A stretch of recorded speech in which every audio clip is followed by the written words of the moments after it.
Anche l'82ª Mostra internazionale d'arte cinematografica di Venezia e più in generale tutto il mondo del cinema si mettono al fianco della famiglia Trentini, di mamma Armanda e papà Ezio, chiedendo a gran voce la liberazione di Alberto Trentini, il nostro cooperante veneziano, in carcere da più di 300 giorni.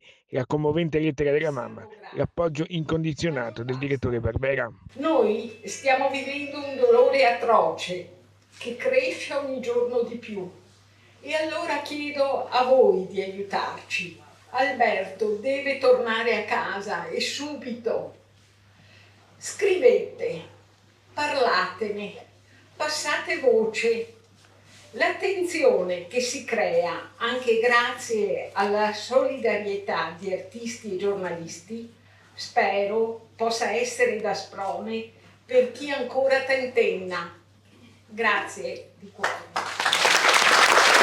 Sono qui per portare la mia testimonianza personale, la mia solidarietà a una famiglia colpita così ingiustamente e incomprensibilmente e per dire che siamo a disposizione, sono a disposizione, la mostra lo è per farsi cassa di risonanza di questo caso umano che deve essere risolto al più presto, perché non è accettabile che una famiglia sia obbligata a una sofferenza così ingiustificabile e inaccettabile e che dura da così tanto tempo. Occorre che anche il cinema alzi la voce, anche durante questi giorni faccia arrivare questa voce nel mondo, perché finora Alberto Trentini sembra essere un carcerato di serie B e spetta a noi invece far arrivare questa voce fin dentro il carcere e soprattutto riportarlo a casa, perché è passato troppo tempo, 300 giorni.